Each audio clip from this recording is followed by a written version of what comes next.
Hello, everyone. Welcome back to OTD Military History for another live stream with a guest today. Today, we're going to be talking about a topic that I don't know much about. I will be fully and wholly honest about that one. Connected to the Spanish Civil War and the aftermath, and individuals who went into the British Army with today's guest, Séan Scullion. Pretty much the expert on this. I don't know anybody else really working on this one, so.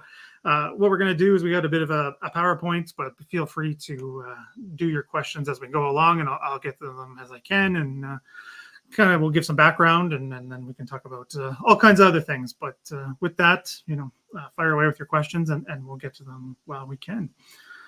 So, hello, Séan. Thanks for coming on. I really appreciate it. Yeah, hi. Welcome from the Netherlands, which is where I'm based at the moment. An hour ahead of the UK, so I think it's 5 o'clock in the UK and 6 o'clock here in the Netherlands. Yeah, all good. Thanks for having me on. It's a real pleasure. Yeah, no, pleasure's all mine. Happy to get a topic like this covered, right? The Second World War and how that's talked about all the time, nonstop, but a subject that isn't discussed much, right? Other nations, really, within the British Army is something that deserves more attention. Obviously, I think you agree, but so it's great to have you on. So as I was talking to you, and as a lot of people know, I always ask why did you write this book? Why this subject in particular?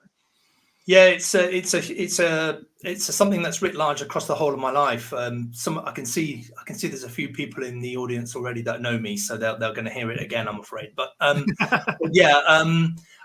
was brought up in Spain. I lived there under the final years of the Franco regime. I lived there during the transition to democracy. I have a degree in Spanish. I'm bilingual to a certain extent, and so. It's something that's written across the whole of my kind of life, really, from an early age. So first of all, Spain and its history holds a real important place in my heart. But also, I'm an officer in the army. I've served in the British Army for a very long time, coming now to the end of my career. And I've been very, very heavily involved in military history over the last 20 years. Initially started off like everybody else, getting really into the whole blitzkrieg kind of thing in the late 90s, doing a lot of battlefield tours, battlefield studies, as we call them in the military. Yeah. And then I got heavily involved because of my Spanish background. It's really been something that I've been involved with, specifically initially with the Peninsular Wars. Okay. And I was involved heavily in the Peninsular War 200 commemorations, which happened between 2008 and 2014. And then I was approached and asked to be secretary of the Royal Engineers Historical Society, which was being re-established. I'm a Royal Engineer officer, so because of my historical background and all the stuff I've done over the previous 10 to 15 years, I was asked if I would like to be secretary of the Royal Engineers Historical Society. And from 2015 until earlier this year, I was secretary. I handed that over to a far younger and better historian, who's a captain in the Royal Engineers, doing a cracking job. And therefore my kind of horizons expanded exponentially. But then about 10 years ago, I was asked to run a battlefield study for the Spanish Civil War. And I started to get back into it again. It had never gone away. I've obviously visited the battlefield several times and read widely on it, but I started to get back into the Spanish Civil War. And about 8 years ago, my best friend from Spain sent me a copy of this book, Los Españoles de Churchill, Spanish, so Churchill's Spaniards in Spanish. And this book was written in the 80s by a guy called Daniel Arasa, who had actually interviewed a lot of Spaniards who served in the British Armed Forces. His book covers Army, Navy and Air Force and other things. So I immediately got in touch with him and I asked him the question, how did this happen? And, I read the book several times and I started to get really curious about it. And we had a series of conversations and he just said, look, I started the ball rolling. You really need to take this to the next level. and make it a lot more in depth. And, there's loads of gaps in my research. And sadly, he'd also destroyed his whole archive, which was a bit annoying. So I had to start from scratch using his book and then contacting some of the families that he passed on some of the details to. Some of the families didn't get in touch because the contact details had changed, but then a couple of them did, and that led to a huge knock-on effect. Once you get in touch with one family, another family, to the extent that I was speaking to a Spanish newspaper today, and I was telling them that I'm on over 75 families I've now interviewed. Wow. And as the families get in touch, every week I get a new family getting in touch. I had another family this week, another family. Obviously, there's loads of those things I was not able to fit into the book. Yeah. But I got into the research. I was doing lots of research, and then I ended up doing a little bit of work on a few podcasts. About 5 years ago, and then the rest. And then I thought, well, I've got to write a book. And what really made it clear was I happened to do a tweet. I joined Twitter to do mostly for the research, actually, to get to know like-minded people. Right. And I joined Instagram and all that stuff. And as a consequence of that, I did a tweet on Spaniards on D-Day, because we'll talk about it in a bit. Yeah. And funnily enough, I got an email from Al Murray and James Holland. Would you like to go live on our program? So this is about 4 years ago, 3 years ago, 2021. So yeah, 3 years ago. And that's really what made me think, right, I better write a book on it. So then I started writing, bringing together all my research. And of course, researching's great, interviewing's great, but writing's really, really hard. So, and because I'm a full-time army officer, it's taken me a very, very long time, and it took a while to kind of get a publisher and everything else. Helion have been very good, and the book's out next Monday. I mean, one of the thoughts, things about tonight is to tell that story, to tell everybody, give everybody a bit of an idea, and then we can talk a little bit more about other aspects close to it if you want. Yeah. Well, now that you mentioned it before we went live, and it's been looking at me since you just gave us that explanation. The cover, you said there's a story, and I can ask about it now because it's killing me not to know. Yeah, the cover is kind of four things. So first of all, the cover is I decided to go with Churchill Spaniards. It's a catchy title which the publisher wanted. They didn't want anything else I proposed, so that was more a decision made with the publisher pushing hard for it, which is fine. I don't have a problem with that, but it does cause a lot of extremist views why are these Republican Spaniards, and we're talking about Republican Spaniards, we're talking about Spaniards who lost the Spanish Civil War, who were forced to flee from Spain, and we'll talk about that in a minute. So the title in itself proves difficult. The subtitle is Continuing the Fight in the British Army 1939 to 1946, so that's a little bit more apt, really, but Churchill Spaniards in itself is a little bit tricky. Obviously, the second thing is you've got Churchill, the silhouette of Churchill, with the Spanish Republican flag superimposed on the silhouette, and that causes another huge issue when it comes to people's views. Churchill was a fascist, he was a friend of Franco. Why have you superimposed the Republican flag? Why were these Spaniards his, and all of this stuff? And conversely, people who were more left-wing leaning, some were more right-wing leaning, are saying, why Churchill, Republican flag, blah, blah, blah. So I can't win either way. And to be honest, I don't really care about that. It's all about it's about two things. The story's about two things. 90% of the story is about the story of these Spaniards and what they did and what they achieved and what they were involved with in the Second World War. A small percentage of it is actually about Churchill and what he was up to during the Second World War to keep Spain out of the war. Now, was that good? Was that bad?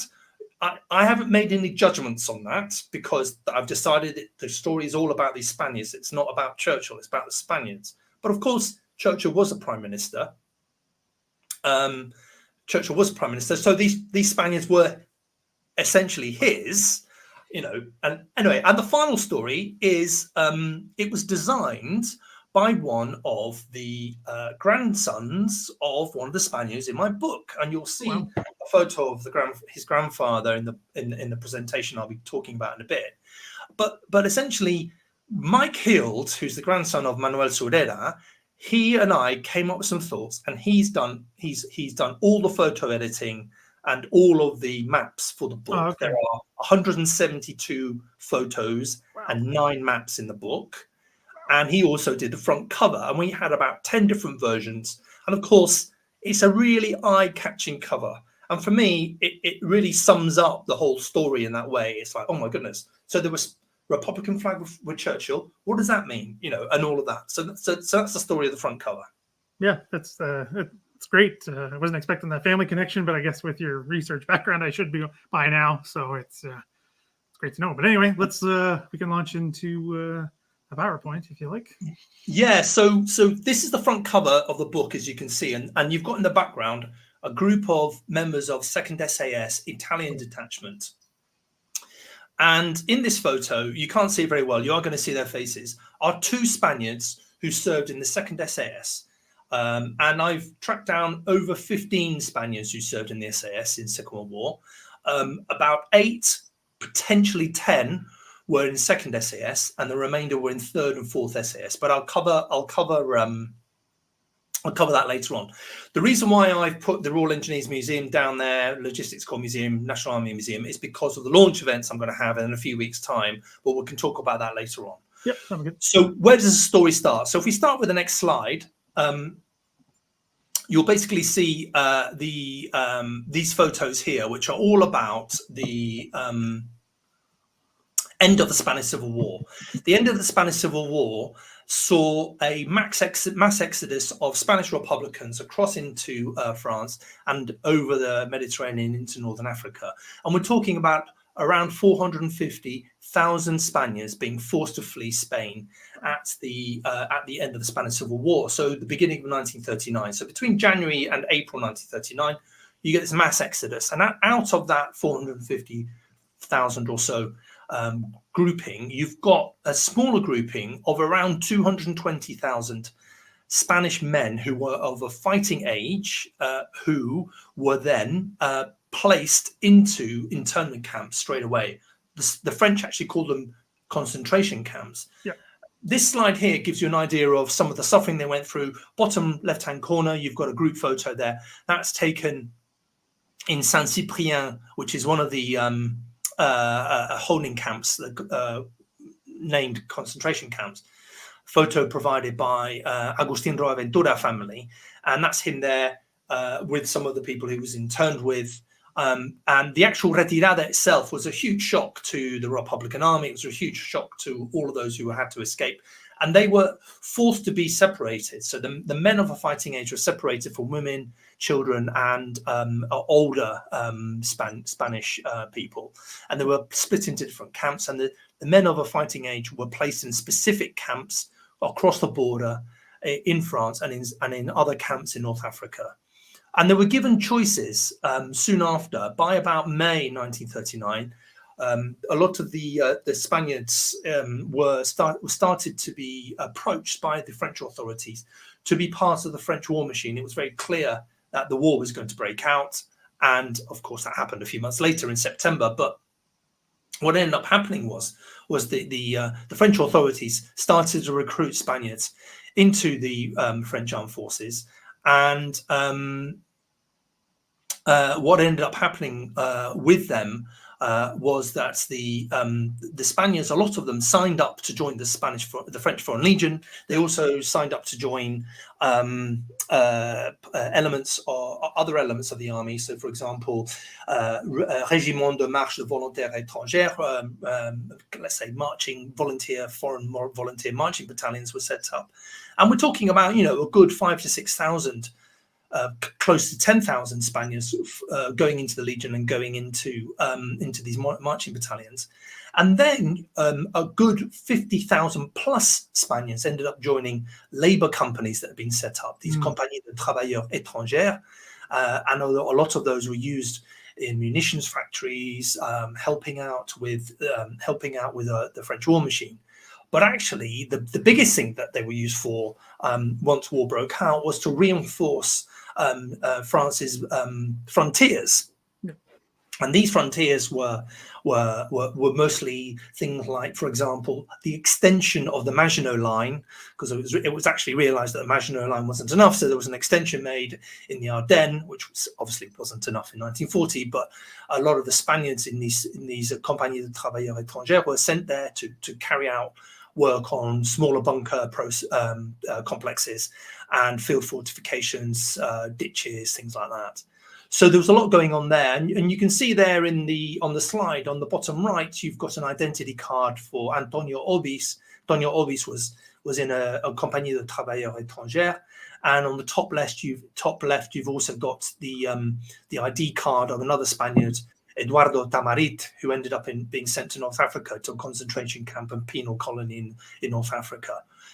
Also on the top right, you've got a good example of somebody who joined the French Foreign Legion. That's Francisco Geronimo, later known as Frank Williams. We'll talk about him later on. And Francisco Geronimo ended up joining the French Foreign Legion and was sent to Syria. And we'll cover his story a bit later on. And next to him, half a group photo there, you've got some Spaniards joining one of the Régiment de Marche de Volontaires Étrangers. One of these, and this one was also sent. This battalion, this actually was a battalion, not a regiment. You've got a photo of a group there, and they're ones who end up in Syria as well. So you get to this point when the war is declared, and Spaniards are basically given 5 choices. You can either be sent back to Spain, which of course they didn't want to do. Second one, they wanted to. They were given the opportunity to join the French Foreign Legion. They could join the Régiment de Marche de Volontaires Étrangers. Was their third choice. They could join these Compagnies de Travailleurs Étrangers, or they could stay in the camps. And the fifth option was also to work in kind of industry, the armaments industry and things like that, or in agriculture. So they were given all these choices, and by the time we're getting towards the end of 1939, a lot of the numbers in the camps had reduced significantly. And a lot of these Spaniards had joined the French war machine and had ended up finding themselves being able to have members of their family released from other camps if they brought their families over, etc. So that worked pretty well. And overall, we're talking about tens of thousands of Spaniards joining the French war machine, which brings us on to the next slide. And what this one is about the it's all about the story of the No. 1 Spanish Company. And members of the No. 1 Spanish Company were actually members of the French Foreign Legion who'd fought in Narvik in April 1940, and part of that big exodus of Spaniards who joined the French Foreign Legion in 1939-1940. But what was actually quite interesting was that a small group of those Spaniards, and bottom left-hand corner, you'll see a group photo there, and you see them all in civilian clothes. These were actually some of the members, about a third, not even that, a quarter or so, of the members of 185 Spanish Labour Company. And those members were recruited from the camp in Gurs, which was a French government camp that had been set up in Gurs near Bayonne. And a lot of the members of that camp were members of the Spanish Republican Air Force. There were quite a lot of the Spanish brigaders from the international brigades were placed there and interned there, and also a lot of members of Basque units that had crossed over the Pyrenees. But the majority of the members of 185 Labour Company were members of the Spanish Republican Air Force, and they were immediately mobilised at the end of 1939 and ended up being sent to Saint-Nazaire. About 250 of them made up the company, and they were commanded by Captain Smith, MC, who we'll come across a bit later on. Those members, 13 of them were able to escape Saint-Nazaire on the 18th, 19th of June 1940. And in the meantime, a whole series of Spaniards that had joined the French Foreign Legion had been fighting in Narvik as part of the 13e Demi-Brigade de la Légion Étrangère. They'd been fighting in the 13th Half Brigade in Narvik and had been brought back to France to fight against the Germans that didn't really happen. A couple of days later, they were embarked and ended up in Plymouth, just like those 13 Spaniards who had embarked in Saint-Nazaire. And in a nutshell, those two groups end up becoming members of what is then established in September 1940 as the No. 1 Spanish Company. And you can see there the No. 1 Spanish Company pendant. And that pendant, you can see the Pioneer Corps colours are green and a red. And they had a special badge on their right arm, which they wore, which is that S, the diamond, half green, half red, with an S down the middle, as you can see there. And that pendant, as you can see, has also got the Spanish Republican colours on the left-hand side there. So, and No. 1 Spanish Company, 1940 until victory. Now, the No. 1 Spanish Company initially had about 250 members. The members who had joined from the French Foreign Legion, they got in a lot of trouble in June 1940. They had a series of protests. I cover it all in my book in detail. Needless to say, it involves de Gaulle and other things. It involves Stafford Prison and a standoff at Avonmouth Harbour. But eventually they're released by the French, even though the French wanted to shoot out one out of every three pour encourager les autres. They end up signing up and enlisting into the British Army in July. And in September 1940, that company is fully established under the command of Major Smith, MC, who commanded 185 Labour Company. And those, these things are, really important. It's a huge thing for the Spaniards to be in their own units and everything else. But actually, a lot of the company don't kind of work together from December onwards of 1940, and we'll cover that in a bit. A huge chunk, over 100 of the 300 or so members of the company don't actually serve in the company until 1943, but we'll cover that in a bit to do with the SOE. The rest of the company continues its training. They don't need any basic training. They are fully trained and therefore can use weapons and everything else. And they're used to reinforce the defences of southern England in 1940-41. 1941, they're based in Plymouth. The Plymouth Blitz comes to town in March 1941. Four members of the company are killed in the Plymouth Blitz. And they carry on training until you can see in the middle top photo there, you've got a group of Spaniards carrying out forestry training. And they become a forestry company by the time we get to 1943. And the big thing about that, of course, is that the whole company's not there, because the rest of the company are training to be SOE agents, which is all about the next slide, which we'll cover now. So the next slide is all about the Spaniards who become trained by the SOE, sconces as they're called. That's the nickname that the SOE gives them. And these are over 100 members of the Spanish No. 1 Company who are recruited into the SOE directly from December 1940 onwards.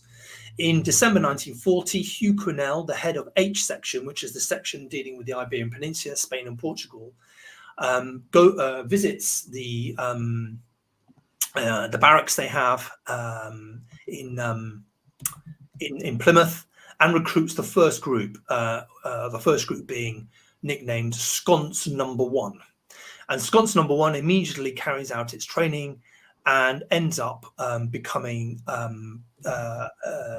fully trained over the next few months. And in total, there are 6 sconce groups of over 20 members that are trained. And if you look in the top right-hand corner, this photo here is the only group photo available of the sconces. You can see they all look rather Spanish, with their SOE trainers below sat down. And you can't see it very clearly, but fourth from the right, you've got 1, 2, 3, 4, him there, hidden away there, is a man called Esteban Molina. Now, Esteban Molina, his son is Alfred Molina, the famous Hollywood actor. Yeah. So Esteban Molina becomes an SOE agent and is trained as a radio operator, and we'll talk about some of that in a bit.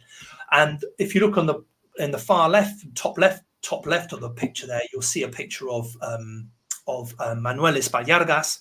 Manuel Espallargas, top left, just under the SOE sign of the slide. You've got Manuel Espallargas there. And you can see him just below the SOE sign. You can see Manuel Espallargas, and you can also see him in the group photo. And this group 4, sconce 4, is actually graded as the best sconce group. And quite a lot of the members of this sconce group end up being part of operations in Normandy in 1944. The majority of the Spaniards who were trained as sconces and as SOE agents don't end up going on operations. Now, you might be wondering, what are these operations all for? Well, it's all linked to operations in the Iberian Peninsula, linked to the operation called Operation Felix, which was the invasion of the Iberian Peninsula and the attack and capture of Gibraltar. This is very much a story that not many people will know about. Mm-hmm. And this is where you get 2 other characters who come into the fore. The first character, of course, is Iain Fleming. Yeah. Iain Fleming actually writes the operational orders that the sconces are going to end up being carrying out should the balloon go up, and they end up as well. Being trained by Kim Philby in the SOE training centres and the special training schools, and I mean it's absolutely incredible. There are so many stories there, and again, I cover that in the book. It's in chapter 3. I go into quite a lot of detail. And 2 kind of things to finish off with this is, of course, well, 3 things. First of all, not all of them are used because Spain is never invaded, although they are put on standby for other operations. And in the end, some of them, the ones who are trained specifically as radio operators, end up most likely being in France. We have eyewitness testaments that say they did, but I haven't been able to find any of them on any manifests. However, we do have redacted files. I've got their files, and some of them are redacted, so it covers some of the SOE training, and after 1943 they are redacted. So that would mean to me they are probably linked in with SOE/Jedburgh type operations behind enemy lines in France in 1944. So that's what we're looking at. And we've got a few other stories. I noticed there somebody's asking a question: did most of the Spaniards speak English or French? Well, that's the very good question. The answer is their English was appalling. The Spaniards obviously could speak French pretty well because they'd been in France for a good year by the time they joined the SOE. And there are 2 stories with that. One which I cover in both of them. I cover them in the book in detail. But one of them is that the sconce agents were actually given extra English lessons, which was really useful for them later on in life. Yeah. And one of those is the guy you can see in the middle there, Jose Garcia, with a really dapper moustache and everything else. He is one of the agents that ends up probably being behind enemy lines in France, probably working with French agents, because the photo bottom right are his French parachute wings from his collection. So that's one story. Their English wasn't great, but that was the same for most of the Spaniards, and there are loads of stories across the whole of the book about how bad their English was. Huge communication problems initially. The second one is there's a couple of really funny stories. A lot of them change their names, and I talk a lot about the name changing with the guys who joined the SAS. But again, you'll have to read that in the book. But the funniest one, I think, is when they're lining up to enlist and sign on into the Spanish No. 1 Company, into the Pioneer Corps in July at Westward Ho in West England. They're lining up there, and one of the Spaniards comes to attention, salutes, and says bonjour, and he is down as Private Bonjour and given a regimental number. Of course, his name's not Bonjour, but there you go. So there's lots of little things like that. But yeah, so there's some cracking stories there on that, and the sconces are a cracking example of the best use made of these Spaniards' skills. A lot of them were born soldiers, a lot of them weren't great soldiers, and therefore they had to be trained, but all of them were going to be used behind enemy lines. And there's a couple of other stories about some of the Spanish-speaking officers they work with, and there's one specifically who fought for Franco and ends up joining the SOE. Again, you'll have to read the book to get into a bit more detail. So there's plenty of that around. So these sconces, those who are no longer in the SOE by the end of 1943, they end up rejoining the company. And then the number one Spanish company ends up landing in Normandy in August 1944. They were due to land earlier, but with the second Mulberry being very badly damaged, their arrival is delayed. And they end up then working in France for about 2 months, and then are immediately dispatched to Belgium as a forestry company, working in the Ardennes from October 1944 until September 1945. And a lot of the wood that they cut, a lot of the trees they felled and the wood they cut to shape became things like decking for baby bridging and things like that that were used in the crossing of the Rhine, etc. So the work they did was really important. But they actually also got reinforced by 50 members of 361 Company of the Pioneer Corps members, Spaniards, who enlisted in Northern Africa, and we'll come across them a bit later on. Anyway, at the same time as the Spaniards joining the British Army in 1940, you've got a group of Spaniards who join the British Army in the Middle East, and these are the men that join the Middle East Commandos, which is on the next slide. Okay, real quick before we move on, sure. Just because we have the famous Camp X here in Canada, was used for training of all of this stuff, SOE and everything. Were they all trained just in Britain? They didn't go anywhere else? Well, we only trained in Britain. Quite a lot of them who joined the SOE in North Africa were trained in North Africa in places like Maison Carrée, where the SAS were, and I'll try and remember the name of the other place now. It'll come back to me.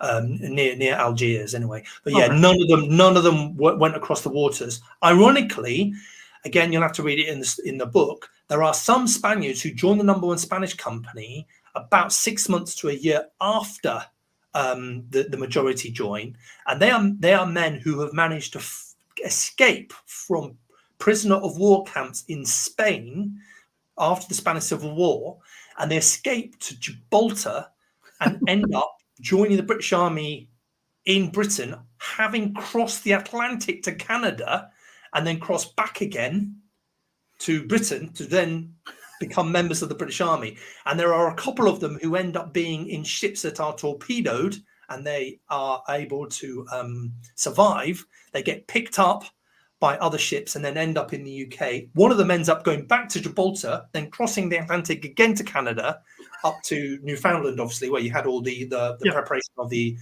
ships crossing the Atlantic. And he's second time lucky, he gets across to Britain and signs up for the British Army. So yeah, some of the journeys these men did were absolutely incredible.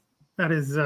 And I'll tell you more about there's some other ones that are even better. And again, the details are all in the book, but you better hear about these stories more. I'll give you a few more tasters. Okay, but yeah, let's get on with the Middle East Commandos, because that's really, really interesting story. And this is where actually the first Spaniards in my book come under the command of a Canadian. And I'll talk about Bob McGibbon in a minute. And you can see his photo middle left there, with his slouch hat and his Middle East Commandos dagger cat badge. Oh, yeah. Anyway, Middle East Commandos. So what happens is a lot of the Spaniards who are serving in the French Foreign Legion or in foreign marching battalions in the Middle East under the French, they end up realizing that they're going to be in the same situation as the Spaniards who are in Britain. Of course, they don't know the Spaniards are in Britain, but they're going to have to make some choices. They're going to have to make some choices, and they just, because the French have capitulated and they've signed an armistice, they know they're probably going to be persona non grata, and therefore they need to get away. Now, actually, a lot of the French wanted to do the same and go over to the British, but the senior commander in the Middle East, the French senior commander in the Middle East, decided that they weren't, and they were going to join Vichy. And of course, a lot of the Spaniards straight away revolted, tried to escape. A lot of them were imprisoned, but quite a lot of them managed to get across to Palestine and to Jordan and join the British. Yeah. And in the book, I cover the ordeal of the 63 Spaniards who joined the Middle East Commanders. It turns out there are a lot more. There's about 20 more who joined the Middle East Commanders by other routes. But the 63 who join, 50 odd of them join by stealing two trucks and crossing the border across into Jordan. And they are members of one of the volunteer marching battalions, pretty much the same as the Foreign Legion, really. They're subsumed into the Foreign Legion. And the other two groups who travel over on foot are members of the French Foreign Legion. And that's where probably one of the most famous of my Spaniards in the book, Francisco Jerónimo, he's one of the people who walks through the desert for 6 days to join the British Army. But we'll cover his story a bit later on. So what happens with these and why do they join the Middle East Commanders? Well, initially they end up joining the Queen's Royal Regiment, West Surrey, but that's a paperwork exercise because a few weeks later, around now actually, end of August, the Middle East Commandos are being established, following the orders from Churchill to establish the commandos to do these raids behind enemy lines and everything else. So Middle East Commandos are established, and the initial plan is to have 5, maybe even 6 commando units, all Middle East Commandos, 50, 51 and 52 initially, and then up to 3 Indian commandos. In the end, the Middle East Commandos that are Indian don't happen because the Indian army is going through a large expansion and they need the officers elsewhere. So what ends up happening is 50 Middle East Commando is the first one to be set up. 51 and 52 are established in October 1940. And the first recruits to be trained as commandos in 50 Middle East Commando are these 63 Spaniards. They join 50 Middle East Commando, and you can see some group photos there. Bottom left-hand corner, you can see a group photo of them there in their slouch hats. This is them probably in Crete at the end of 1940 when they've been, whilst they've been stationed there. By the time they finish their training program, they end up being in a situation where they are of use for operations, and it's decided to send them to Crete in order to be able to be available for operations elsewhere, because Crete's a good launching pad to go to other islands, etc. in the Mediterranean. And it's at the end of 1940 that Bob McGibbon joins the Middle East Commandos. Bob McGibbon, he's from Montreal. He's from Outremont, near Montreal, and basically he's sorry, I have a French accent when I speak French. I can't do the Québécois and all that stuff. Yeah, it's a different one. I mean, I've served with the French Canadians. I've served with the Vandus in Afghanistan, so I can get by, but I'm not going to try it now. I mean, I'm a fluent French speaker because I've done French Staff College and I studied French as part of my degree at university. But initially, he joins the 2nd Battalion of the Leicestershire Regiment, British Army. He joins straight away in 1939, and his battalion's transferred to the Middle East, and he volunteers to join 50 Middle East Commandos in the autumn of 1940, and he ends up commanding a platoon as such of the Spaniards. The Spaniards are split into 2 platoons, 2 kind of teams, sections. They had funny names for them in the Middle East Commandos. And there's a whole series of adventures that he has in the Middle East Commandos. I've got a little quote here from his diaries, actually. Let me just find it.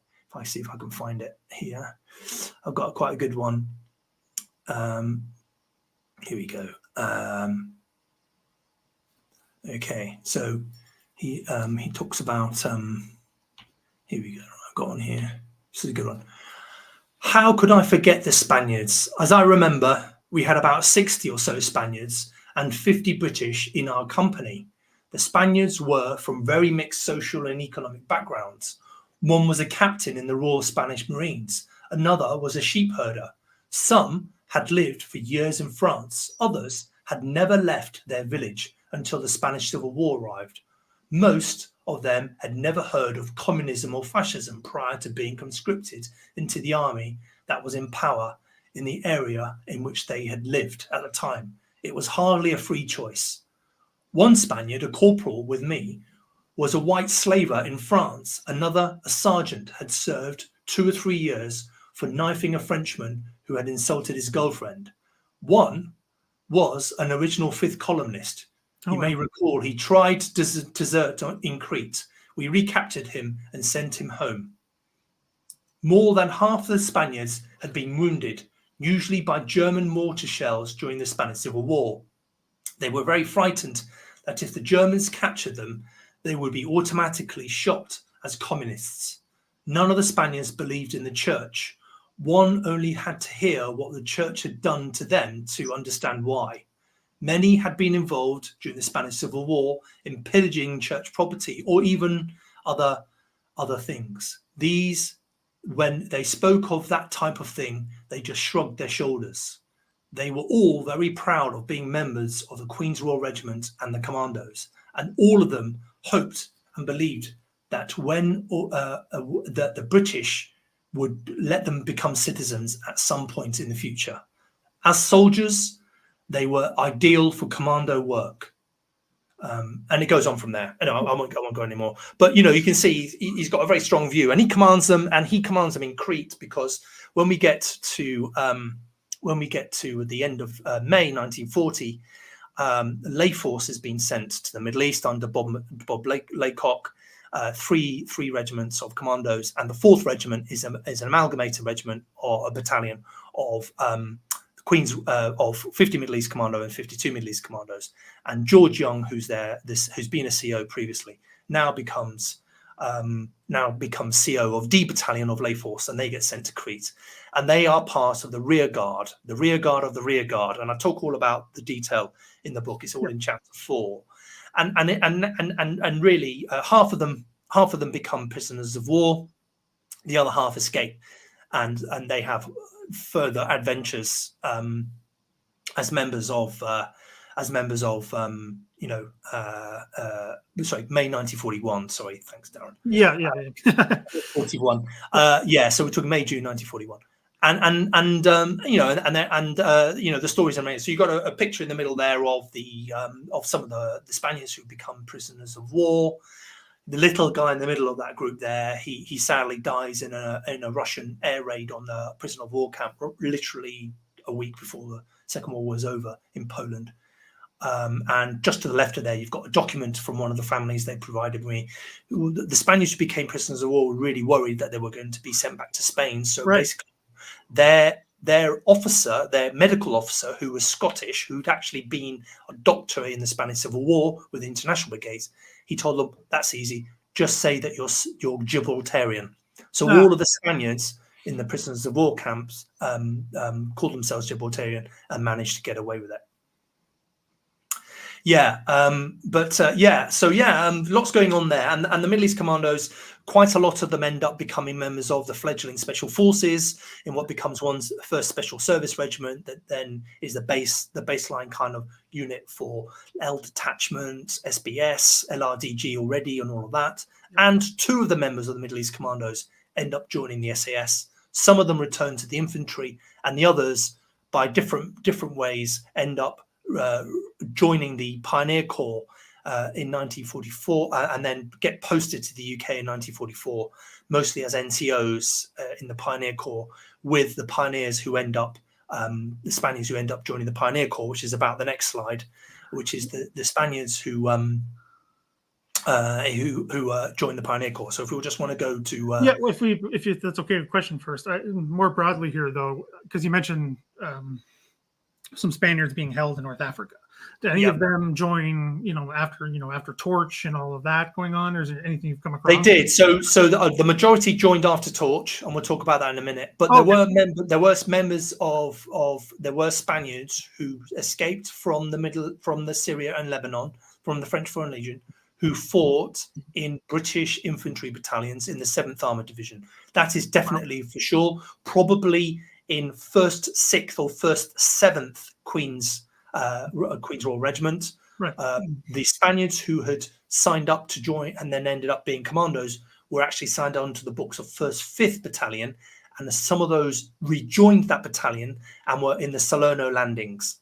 There were also members of the 7th Armoured Division, Spaniards, who were in Sicily, who were in the Sicily landings on Husky as well. But the majority joined the British Army in North Africa after Torch. That was the largest. Recruitment of Spaniards into the British Army in World War II, over 700. We'll cover that now if we go to the next slide. Yep. Sorry, it looks like we jumped the gun there. No, that's not a problem. Now, there are kind of three parts to this, really. The first part is the fact that you've got a lot of Spaniards who are able to escape from the Spanish Civil War to North Africa. And there are groups also of Spaniards that are seen as undesirables by the Vichy regime and are sent to camps in North Africa as a consequence. And there were 3 or 4 specific camps they were sent to, where they were basically concentration camps. They were worked to death. Okay. And then there were also Spaniards who had been members of the French Foreign Legion, who had ended up either in North Africa or in France during the summer of 1940, who were then sent to North Africa and put into penal colonies and labor groups to work on the Trans-Saharan Railroad and other things like that. Mm. So you've got these kind of 3 groups. You've got the diehard politically kind of inspired people who end up being sent there anyway by the Vichy regime. You've got ones who've been there since 1939, and you've got those who are sent there at some point over the next year or so. And all of those come together in a series of camps in North Africa. We're talking about 15,000 or so Spaniards who are incarcerated, men of a fighting age again. And it's a huge deal for them. A lot of them, and it's a very unknown story. I've helped with an exhibition that's going to be in the Arab House, La Casa Árabe in Madrid. In October. There's a big exhibition, and 2 of the Spaniards who were in these concentration camps in North Africa feature in this exhibition, and it's in chapter 5 of the book. And you've got people like Antonio Obis, who's the middle top of that photo there. He is one of the originals who has been in a Compagnie de Travailleurs Étrangers in UK. He's seen as an undesirable, and he is sent to the very notorious camp called Djelfa. Djelfa is in southern Algeria. It's basically in the Sahara, right on the edge of the Sahara. And he's sent there. And you can see that photo top left, that this is him freshly sent there. Photos taken only a few weeks after he's arrived. You can see everybody's looking pretty fit, pretty strong, but they're all kept in tents. They're not in buildings. They're in tents in the middle of the desert. And Djelfa was renowned for being a notorious camp. There were a couple of camps that were far worse, but Djelfa was one of those camps. And several members of the Pioneer Corps, Spaniards who joined the Pioneer Corps, had been to Djelfa, because pretty much every single Spaniard that survived Djelfa, and there were over 400, joined the British Army en masse. Beginning of 1943. So we get the Torch landings. The Torch landings happen, and the French. There's a bit of a standoff. Obviously, we're all aware of the story of Vichy France and all this stuff in North Africa. There's a bit of a standoff. So a lot of these Spaniards are still kept in camps. However, towards the end of 1942, there are lots of visitations from intelligence officers into some of these camps, and it's very well documented. And quite a few people literally are whisked away in the middle of the night, and most of them join the SOE. And there's a well-known mission in North Africa that's established between the SOE and the OSS, and that is there are 2 missions. There's one that is in direct support of First Army in Tunisia, which is the Brandon mission, and the other mission, which becomes the launch pad for OSS and SOE operations from North Africa into Southern Europe, is the Massingham mission. And a lot of Spaniards are recruited into both of those missions to fight as members of the SOE. Now, the thing is that at the moment, I haven't been able to get into the detailed archives of this because a lot of it's still redacted. Right. But I have been able to match up names to operations that match up with prisoners that were in these concentration camps. I don't go into great amounts of detail in the book because a lot of that's come later in the research process. Right. But that's something that I will expand on in further things I'll do.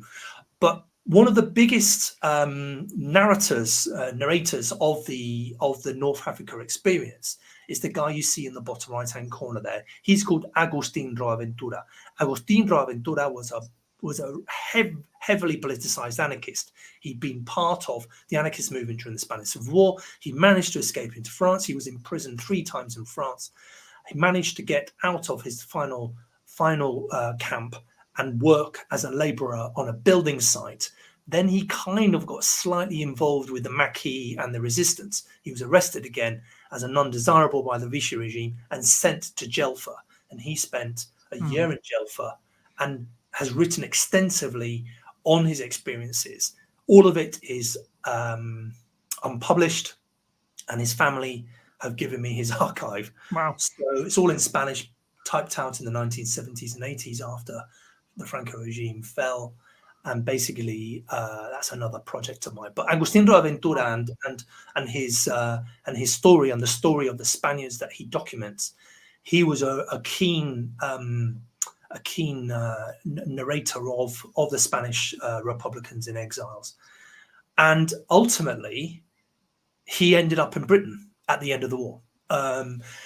3 of the companies that were pretty much filled to the brim, one of them was 361 Pioneer Company. You've got 361, 362 and 363 Pioneer Companies. They end up in Britain at the end of 1944. And 50 members of 361 Company end up supporting the #1 Spanish company in the Ardennes. And there are loads of stories. There are loads of stories of the officers. I managed to be given the access to the diaries of one of the British officers who commanded 361 Company in North Africa, and all of the stories of what they got up to and what they were doing. They were guarding prisons, they were guarding POWs and things like that. And of course, a lot of the other pioneer companies that were formed in North Africa from 1943 onwards that had Spaniards in, they were heavily involved in Sicily, Salerno, Italy, and other elements of things that were going on in North Africa. So there's a lot going on there. And I cover that all in chapter 5. But the stories kind of link together because what Agustin Droaventura did after the war, he then ended up knowing and getting to know a lot of the other members of the British Army who were Spanish, who'd settled in Britain at the end of the war. And we'll cover this at the end of the talk. And it's in the final chapter of my book, chapter 8. But if we go now to the next chapter, which is about the Spaniards who join, about the Spaniards who join the SAS. So we've got basically 8 Spaniards who joined 2nd SAS, and 2 of those are actually members of the Middle East Commandos. One of them is Justo Valerdi, who dies, sadly, on Operation Tombola in April 1945. And you can just see him right in the middle of the slide in the faded photo with a cigarette in his mouth. And his grave is to the left. He's buried in Milan Cemetery. I've managed to go and see him there, along with 3 or 4 other members of the SAS. And basically what happens is that incredible story with the members who joined the SAS, because what ends up happening is that a lot of the Spaniards who joined the Pioneer Corps in 1942 and 1943 end up going through SAS selection and are either going to be members of 2nd SAS, or if they've gone into the Free French, they end up going into 3rd or 4th SAS, which is what the French 2 SAS regiments were. You've got 1st and 2nd SAS that are predominantly British, although 2nd SAS had what they called the funnies. They had a squadron pretty much made up of a lot of different nationalities. You had Germans, you had German speakers, Jews, you had other nationalities, Russians, things like that. You also had the Spaniards. They were probably the largest group in 2nd SAS. And then 3rd and 4th SAS were French, and 5th SAS were Belgian. And the SAS brigade is fully established in early 1944, and these Spaniards get stuck in straight away. Probably my favorite photo of all the SAS members is the photo you see in the bottom left-hand corner there. That photo is of Rafael Ramos. Rafael Ramos, an absolute, hard as nails. This man has fought through the Spanish Civil War. He's been injured. He's been made prisoner of war. He escapes to France. He joins the French Foreign Legion. He's sent to France in North Africa as an undesirable. Works on the Trans-Saharan Railroad. Him and another Spaniard are released, able to escape from a camp in Rabat in Morocco. They then get across to Casablanca, and then from there they go to Algiers, sign up to the British Army, and then go through SAS selection. Jeez. And it goes from there. The story goes from there. I'm not going to go into all the details of Operation Tombola, but he is awarded a military medal he's awarded an immediate military medal on Operation Tombola. And I just think that photo of him he just looks so cool. I mean, that is a very, very cool photo of him in his SAS smock with his pistol there, training partisans in the mountains in northern Italy. And he was inserted on foot. He traveled several hundred kilometers behind enemy lines to meet up with Tombola. And the group photo above him is members of Operation Tombola after the war. And in there, you've got Francisco Geronimo, again, another man who who's got an amazing story. Francisco Geronimo is a man who has been in the French Foreign Legion. He's escaped to Palestine. He's joined the British. He's become a commando. He goes to Crete. He fights in Crete. He's actually captured by the Germans. He escapes from the Germans, and he escapes and evades for 11 months in the mountains in Crete. He's rescued by the SOE. He rejoins the British Army and becomes a member of 2nd SAS. And he's on Tombola with Ramos. And he's there with his very good friend, Justo Valerdi, who's killed, and he buries him. In the first grave. Justo Valerdi is buried 3 times. Long story. It's all in the book again. However, the SAS members are also commanded. Some of the SAS members, Spaniards, are also commanded by a Canadian officer. Yep. And this is where the guy, bottom right-hand corner, a guy called Maurice Rousseau, who's from Quebec. He's a Quebecois, and he is a member. He becomes a member of the 1st Canadian Parachute Battalion. He's got a brother, I believe, who dies in Normandy. Yep. In Normandy. Yep. And he joins the SAS in the summer of 1944, and he is the leader of the team that's called Leuthen North, Operation Leuthen, very famous operation where several SAS members were murdered. The only team that managed to pretty much escape was Team North, but in the process, Rousseau is killed. Yes. It's not actually proven if he was actually murdered. It's thought pretty much that he was killed in combat rather than actually shot by the Germans. Yeah. But on that are 3 Spaniards, and one of them is a guy called Ángel Camarena. Now, Ángel Camarena, you look to the photo left of Rousseau, and you've got Francisco Geronimo, and then the guy with the beret on, who's got a bit of a long chin, that's Ángel Camarena. Again, an amazing story. Ángel Camarena was probably Franco's chauffeur in the Canaries in 1936, shortly before the Spanish Civil War kicked off, when the coup happened. And he was immediately arrested as an undesirable left-wing anarchist and condemned to death by firing squad. He was one of 21, but he survived. And the reason why he survived is the day they were going to shoot him, he was on a prison ship. He jumped overboard and was able to swim away to a British ship that promptly handed him over again to the Spanish Franco authorities. Didn't really help. But on the behest of the British, he was sent to a penal colony in Morocco, and he was there until 1941. Torch happens. He's released in 1941. He goes back to Spain, realizes that he's probably going to be arrested at some point.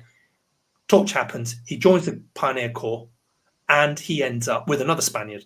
He ends up going for SAS selection, and he's on several operations in France and Germany.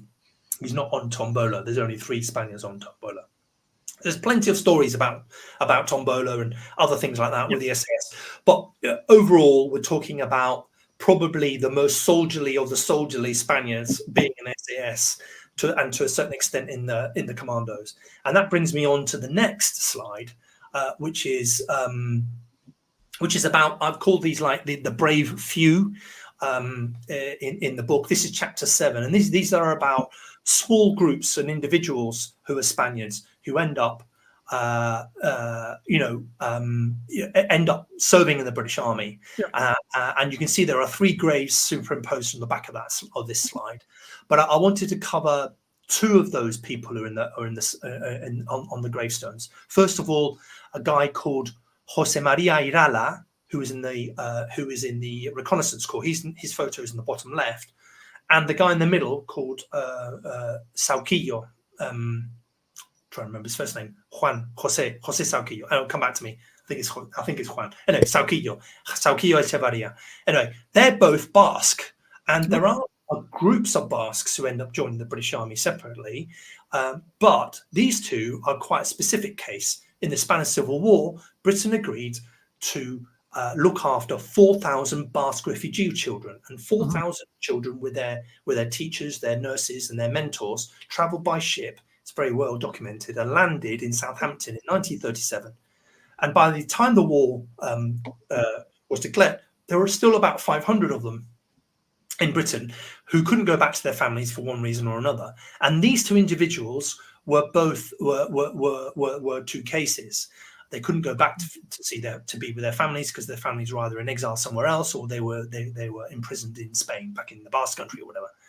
And both of them decided to sign up and join the British Army in 1943 when they were old enough. And Jose Maria Irala joins the Reconnaissance Corps, and he is killed in Arnhem. He lands in Arnhem, and that's a fascinating story. And Scullion Echevarria, he is in the 12th Battalion of the Parachute Regiment, and he lands in D-Day. I've actually found probably about 9 Spaniards who were involved one way or the other in D-Day. And I talk about a few of them in the book. Fascinating story. Another couple of individuals you've got there. You've got bottom right-hand corner. You've got a guy there who was actually originally in the Middle East Commandos. He joins the Middle East Commandos. He fights in Crete. He survives Crete. And in 1943, rather than join the Pioneer Corps, he decides to rejoin the Queen's Royal Regiment. And he is posted, along with another 2 Spaniards, and he's posted to the 1st 5th Battalion. And those battalions don't fight in Sicily. They fight in Salerno. They land in Salerno as part of 7th Armored Division. And he, along with another Spaniard, who you can see there in the middle, the very dark-haired lad, Villanova, his name is, he is awarded an immediate military medal in the crossing of the Volturno. It's an incredible story. Again, I cover that.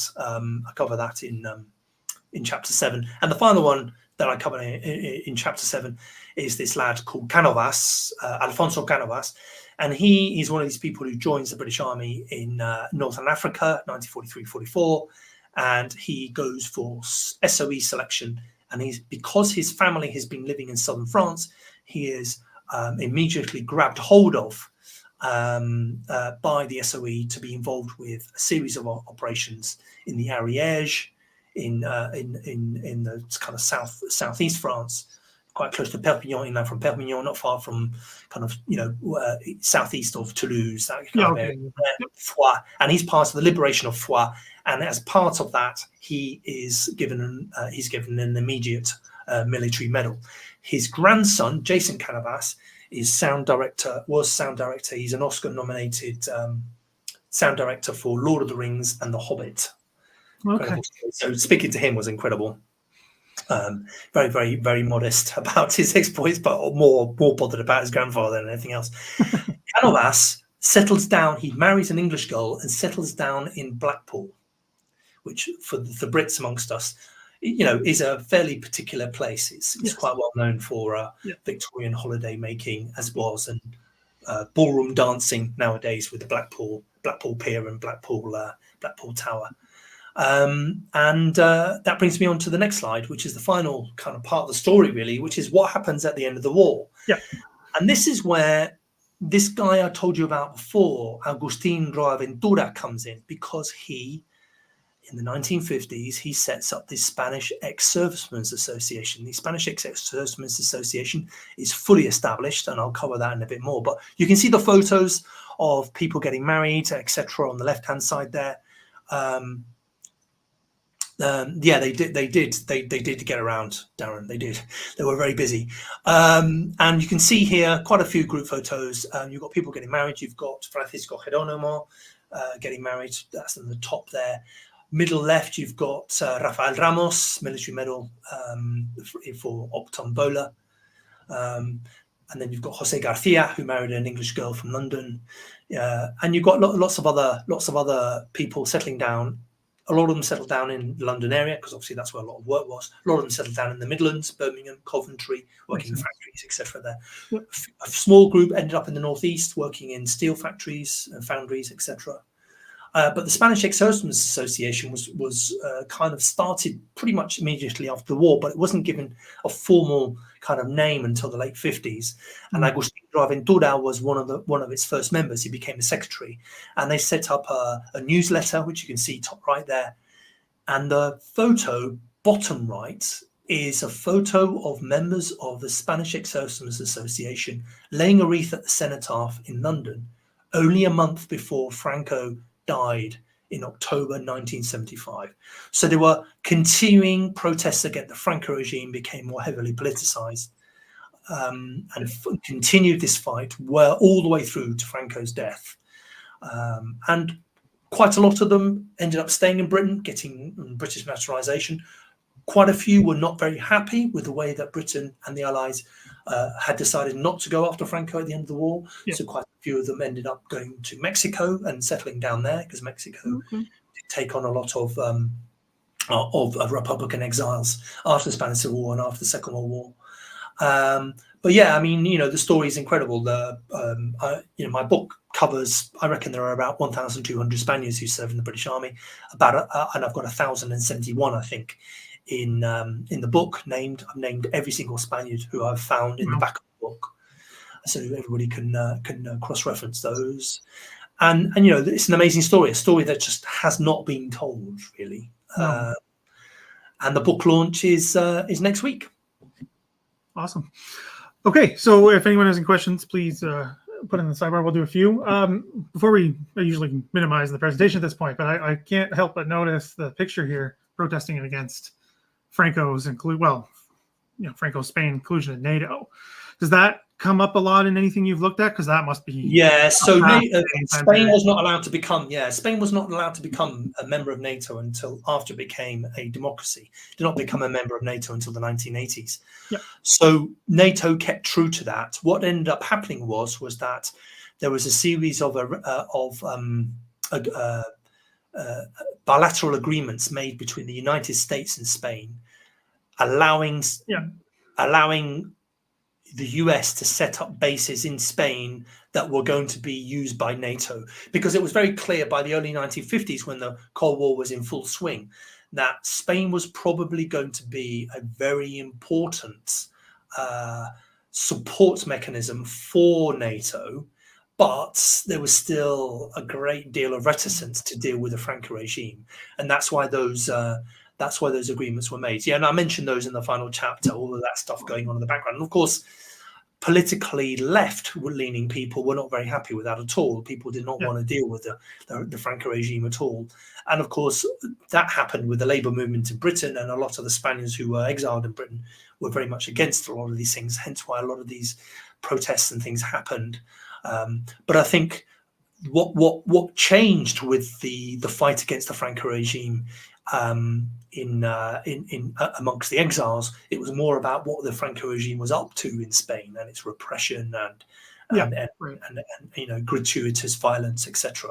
The Franco regime continued to be heavily overwhelming of its population for a very long time, all the way through to the death of Franco. He was still having people executed all the way through to his death. So it was still a very, very much a big point for those in exile. Of course, they couldn't go back to the country, so they had to do it in exile. Yeah. So question here, and it's a good one, come up in my head a few times as well, is some in, amongst Britain and whatever higher circles you want to say, would have some concerns about, training Spanish socialists and anarchists, especially in sabotage and guerrilla warfare. Was that something you came across?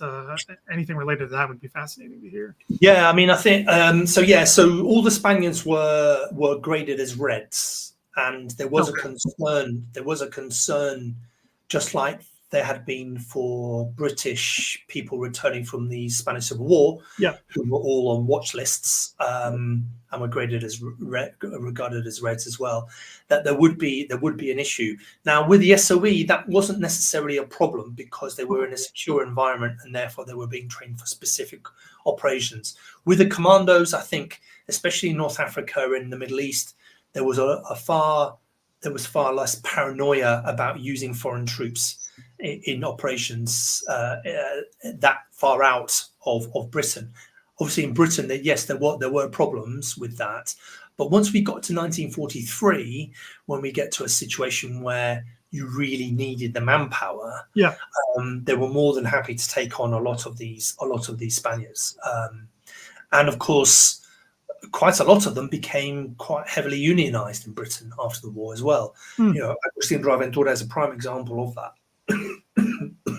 Sorry, grab a little drink. Yeah, you've been talking a lot. Sorry, go ahead. That makes perfect sense. I mean, considering all the other things that were done at the time as well for manpower, it's not quite a surprise that would be the answer.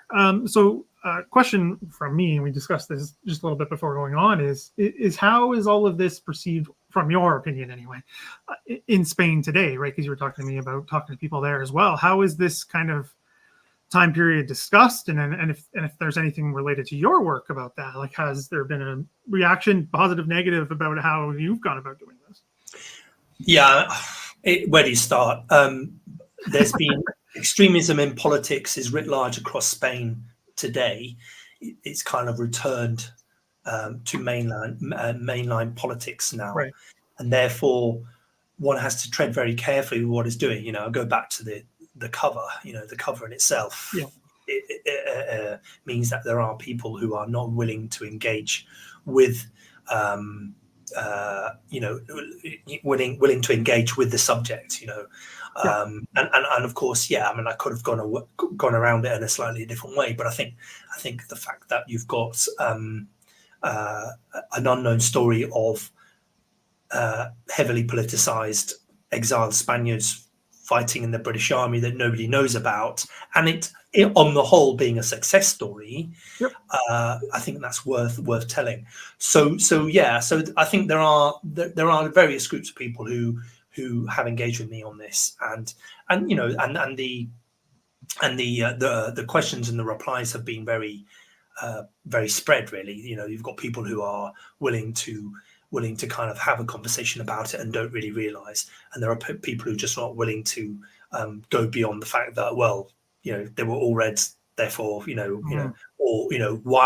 why Churchill? Why are you talking about Churchill? Whatever, Churchill did a lot of, it has to be said, it's very heavily. You can find all the information in the relevant archives. Churchill was a pragmatist, and he was somebody who always put Britain's interests first. Mm-hmm. The fact that he put those interests first to the detriment of other things, okay, some people don't like that fact, and he didn't necessarily do himself any favors in certain ways with dealing with Spain and with the Franco regime during the war. But ultimately, when you've got a policy of appeasement already established during the Spanish Civil War, which is writ large across the way that Britain dealt with the Spanish Civil War, and the fact that people feel the people feel, rightly so, that Republican Spain was they were pretty much fully let down by Britain, as a consequence of the appeasement. And then that continues into the Second World War. Yes and no. It's all about events, obviously, events, dear boy, and all of that stuff. And of course, what makes things worse in people's point of view, which again I can totally understand, is the fact that Franco isn't dealt with at the end of the Second World War. So that causes a lot of problems as well.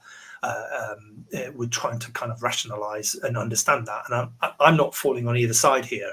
I'm trying to tell the story of these fighting men, these men that fought for ultimately king and country, mostly in the belief that they would be getting rid of Franco at some point in the future, feeling let down by that by that fact, but then actually deciding to settle down and becoming members of British society further down the line, but still fighting against the Franco regime in exile. I think it's worth kind of always pointing those things out. So yes, I think we have people who would agree or disagree. It's very difficult to approach this subject without people becoming hot under the collar as a consequence. Yeah, I mean, very bit of a quick sidebar here, though. But there's a memorial here where I live in Ottawa to the Canadians who fought in the Spanish Civil War, and it's quite interesting to see reactions to people. Most people have no idea what it is, but those who kind of do, kind of like you just said, kind of sometimes people get their back up. They call them, Reds, communists, whatever, and see that as a bad thing, and they shouldn't be commemorated. And then there's the other side who thinks that took too long, and they should be seen as Canadian veterans and everything. So yeah, I mean, I cover it quite a lot in my introduction in the book. Yeah. I wanted to write the book without going into the politics deeply. Yeah. So the first chapter and a bit of the second and third chapter covers this whole business of what Britain was going on, what it was up to dealing with Spain. Ultimately, it's been proven, without a doubt, it's all in the archives, that Churchill's government paid off elements of the Franco regime to make sure that they convinced Franco not to join the war. Yep. Now, whether or not that worked or not is another story. Yes. But I cover that in the book, and whether or not that was right or wrong, again, that's another story. I cover it in the book, and then I cover the stuff towards the end of the war as well, and the Allies' dealings with the Franco regime and what happened to the Franco regime after the war and everything else. I cover that in the last chapter. But in the introduction, and also in certain elements like the preface and things like that, that's done by Richard Baxell, there are other elements brought in, those conversations that do need to be had. But we don't necessarily. I didn't want to go into those things because suddenly, Paul Preston said it very. Paul Preston's been extremely kind. He is the god of the Spanish Civil War. He's written. He's written extensively on the Spanish Civil War. He said once there are more books written on the losing side of the Spanish Civil War than days since the Spanish Civil War finished. So there's loads of books written on all this stuff. We lost the war, but we were right. Yeah, you lost the war, but you were right. Yeah. But for me, there's always a human side of everything. Yep. And the human side for me is telling the story. I mean, you've got people who are, let's talk about, for example, one of the guys who joined the commandos and then ended up in the 1st 5th Battalion of the Queen's Royal Regiment. Okay. And my brain is not engaged, and his surname is gone. But I've spoken to his family. He's got 2 sons. They're coming to some of the launch events. It's incredible stuff. Anyway, so basically, this guy, he fought the Spanish Civil War. He didn't want to, but he had to. Had no choice. He's a Catalan. He's from the coast north of Barcelona. He flees to France. He joins the French Foreign Legion. He ends up in Syria. He joins the British Army, joins the Commandos, fights in Crete. Then he joins one Special Service Regiment. He's involved in operations with the LRGG and things like that. Yep. Then they're given a choice. What do you want to do? Do you want to join the Pioneer Corps? Blah, blah, blah. He rejoins infantry. He lands in Salerno. He's involved in heavy operations in southern Italy. He's part of an operation crossing the Volturno where his friend gets an immediate military medal. He's not injured, but his friend is and is medically discharged later on. He then the division gets taken out of Italy. He ends up in Britain. He lands the day after D-Day or a couple of days after D-Day. The other Spaniard, Mena, who's with him, gets injured. He's pretty much stood next to him. The other guy gets shot. He doesn't. He is then part of 1st 5th Battalion, Queen's Royal Regiment, all the way through France, Netherlands, into Germany. He goes all the way through to Hamburg, and then he's part of the Guard of Honor at the Victory Parade in Berlin. Jeez. He then settles down in London at the end of the war, and he becomes a really well-known chef in a famous restaurant called La Caprice, Le Caprice, which is where Lady Diana, Princess Diana used to go. All these famous people. Again, it's all in my book. So that in itself is a story. Do you know, you could just write just one individual. On so him, that's what I've tried to do with these stories. There are so many stories that I could have added into the book, but it just it just builds up and builds up. So I've tried my best with this book to just to kind of give everybody a taste of that, and that's going to mean that I'm going to have so many other projects in the future. It's a huge thing.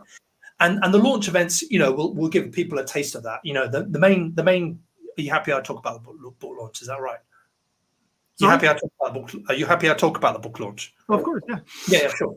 So the main book launch event will be on Friday, the 6th of September at the National Army Museum in person. But you can actually register you have to register online to go there in person. But it's also going to be online. Yeah. It's an event that people can watch on that, and I'll be talking pretty much in the same kind of way I've done tonight on that. Yep. And if you're coming in person, you can book signings and all of that. I've also got other events in the UK. On Tuesday the 10th, I'll be at the Royal Logistics Corps Museum in Winchester. Again, look online for that. And then on Saturday the 14th, I'll be in the Royal Engineers Museum in Chatham as well. Again, you can go in person. And then the final one is there on the 7th of September. So the day after I'm in London, I'm going to be in Middlesbrough and Stockton-on-Tees doing a couple of events there. One at Drake Bookshop and the other one at the chapel with the International Brigades Memorial Trust. Okay, cool. Really supportive as well. I mean, I've got so many people to thank. I could go on forever on that, but I've done that in the book, so hopefully they'll all get a mention. But yeah, I mean, there's some good launch events, and then I'm in Madrid from the 10th to the 19th of October, doing some launch events there with Spanish. I'm hoping to get the book translated into Spanish in the next year. Yeah. I'm in the process. And there are a series of other things, other projects linked to the book that, may or may not happen depending on money and other things like that. Yeah. Every single launch event where I am there in person, there is also an exhibition. I've set up an exhibition so people can see a few more photos, things that you've seen on the screen tonight. Awesome. Today, this lunchtime for you, obviously, isn't it? Yeah. But yeah, those are the launch events. But yeah, I mean, it's going to be great. I mean, I never thought 8 years ago, as a full-time army officer, I was writing about something that I feel very passionately about, which is linked to the Spanish Civil War. I feel, and having lived under the Franco regime as a child and seen Spain go through its democracy, I never thought I would ever be writing a book like this. But it's opened up so many avenues, and there are so many people who've been very generous with their time, not just with the research, but the families have been amazing. I've got more than enough material to write another 4 or 5 books. I'm thinking about Spaniards and the Special Forces. I'm thinking about the stuff to do with Agustin de Aventura. I'm thinking about, Middle East commandos. There's loads of really big, big stuff there that I really feel that I could. I could busy for a very long time with all of this. And it'll take me well beyond my kind of end date in the army. When I retire fully in 4 years time, whatever. So yeah, it's all been great, and I'm really grateful you've given me. I've gone on and on. It's 1 hour 22, but I'm really grateful that you've given me a chance to discuss it just before book launch, and hopefully people are Spanish title Los Españoles de Churchill. Probably not, because somebody's already done that. So that's true. Yeah, we don't know if this is copyrighted or not, so we're going to see what happens. But yeah, we're going to have to see what happens. We'll see. It gives you a chance to play with something else, maybe. Thanks for coming on, Sean. I really appreciate it, getting this story out there and these personal stories. Again, that's something I try to do here as well, is tell those personal stories. So so people can check out the book. I'll link your socials and everything down below for after. Yeah, that's fine. That's really so people can there's a lot of and anybody can get in touch and ask me questions. I've got no issues. With that at all. Yeah. So yes, I'll put it down. People can contact you. I'm sure you'll be talking about the launches and the events, and I wish I could be there myself. Wrong side of the pond, unfortunately. But that's great. So thanks again, Sean. I appreciate it and sharing that information. I'm still sorry I'm quieter because I'm digesting that, because that's a lot of great information to take in. So it's a lot for me to digest with everything else I do. So it's still percolating. But it was great having you on, and then you write more stuff, then. Well, let's see if I have the time. It's taken me 8 years just to write this one. So, well, we'll have you back whenever that may be. Well, next project is probably going to be Middle East Commando. So if you want me to do a talk on the Middle East Commanders, I'm happy to do that in the future. Yeah. That's not a problem. Yeah, That shouldn't that be would too be, tricky. That would be great. Yeah, so lots of great feedback here. So hopefully that continues for your other events and for the book itself. I'm sure lots of people are going to be looking forward to this one. So yeah. All right, everyone else. Thanks everyone for hanging out on the Tuesday. Sorry, I can lose track of that sometimes. Hanging out this Tuesday, whatever it may be for you. So yeah, thanks everyone, and we'll see you on the next time. Keep an eye on the OTD socials and everything about that. I'm not sure what's coming up, but keep an eye, and see everybody next time. Bye, everyone.